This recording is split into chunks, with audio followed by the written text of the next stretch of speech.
Hello बच्चों, let's read this question. The question say that a saturated hydrocarbon P has 6-membered ring. 3 alkyl group attached to the ring are alternate to each other. First group has only 2 carbon atom. Second group has 4 carbon atom and its all hydrogen atom are chemically same. Third में बोला गया है third group has total 5 carbon atom. It's main chain contain 3 carbon atom with ethyl as a substituent. IUPAC name of hydrocarbon P is. इसके regarding 4 option given है. इन चारों में से करेक्ट को आइडेंटिफाई करना है. तो सबसे पहले समझेंगे बच्चों की कॉन्सेप्ट. अब की कॉन्सेप्ट क्या होगा बच्चों? IUPAC nomenclature. तो सबसे पहले एक 6 मेंबर्ड रिंग यहाँ पे इस तरीके से डेवलप करेंगे. ये हो गया 6 मेंबर्ड रिंग. सबसे पहला पॉइंट में बोला गया है कि फर्स्ट ग्रुप में 2 कार्बन एटम केवल होने चाहिए, तो इस तरीके से लगेगा. सेकेंड पॉइंट बोला गया सेकेंड ग्रुप में टोटल 4 कार्बन एटम होने चाहिए और उसमें जितने भी हाइड्रोजन है वो केमिकली इनर्ट होंगे. तो इस तरीके से यहाँ पे लगेगा. इसमें ये तीनों के तीनों मिथाइल ग्रुप हैं बच्चों, तो इसमें केमिकली हाइड्रोजन सेम होते हैं मिथाइल ग्रुप में. फिर बच्चों थर्ड पॉइंट बोला गया थर्ड ग्रुप में टोटल 5 कार्बन एटम होने चाहिए और मेन चेन में 3 कार्बन के एटम हमको मिलने चाहिए. तो इस तरीके से इसमें 5 कार्बन के एटम मिलेंगे और मेन चेन में 3 कार्बन के एटम भी मिलेंगे. अब सबसे पहले क्या करेंगे बच्चों, यहाँ पे नंबरिंग करेंगे. नंबरिंग यहाँ से करेंगे क्योंकि इसके मेन चेन में 3 कार्बन एटम मिलेंगे, इनके मेन चेन में 2 कार्बन एटम मिलेंगे, तो इसलिए नंबरिंग यहाँ से करेंगे. कार्बन नंबर 1 2 3 4 5 6 रिंग का नंबरिंग हो गया.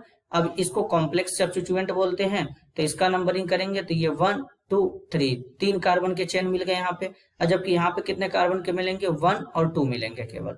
अब यहाँ पे नाम लिखेंगे. नाम किस तरीके से लिखेंगे बच्चों, ध्यान देंगे.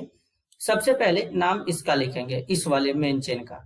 तो इसमें पहले कार्बन पे यहाँ पे क्या है, एक इथाइल ग्रुप यहाँ पे जुड़ा है, लेकिन ये पूरा ग्रुप पहले कार्बन से जुड़ा है जो कि एक 6 मेंबर रिंग है इससे. तो इसके लिए पहले क्या लिखेंगे 1, फिर हाइफन लगाएंगे, फिर ब्रैकेट. फिर यहाँ पर पहले कार्बन से इथाइल ग्रुप जुड़ा है तो लिखेंगे 1 इथाइल. फिर इसके बाद इसका नाम लिखेंगे प्रोपाइल. 3 कार्बन के लिए प्रोपाइल, ब्रैकेट बंद हो जाएगा. फिर तीसरे हाइफन लगाएंगे. तीसरे कार्बन पे एक क्या है, इथाइल ग्रुप है बच्चों. अल्फाबेटिकल ऑर्डर में नाम लिखेंगे, तो यहां पर लिखेंगे इथाइल 3 इथाइल. फिर इसके बाद हाइफन लगाएंगे 5वें कार्बन पे.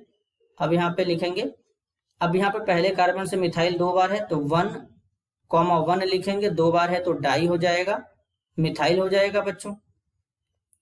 फिर उसके बाद यहाँ पे ये 2 कार्बन है तो 2 कार्बन का मतलब एथ होता है, तो इसको भी इथाइल लिख देंगे इस तरीके से. फिर ब्रैकेट क्लोज. 6 कार्बन है बच्चों रिंग में, तो लिखेंगे साइक्लो. सिंगल बॉन्ड है, सॉरी बच्चों यहाँ पर रिंग है तो रिंग के लिए साइक्लो लिखेंगे. अब रिंग में 6 कार्बन है तो हेक्स लिखेंगे. अब सिंगल बॉन्ड है तो क्या लगाएंगे, एन लगाएंगे.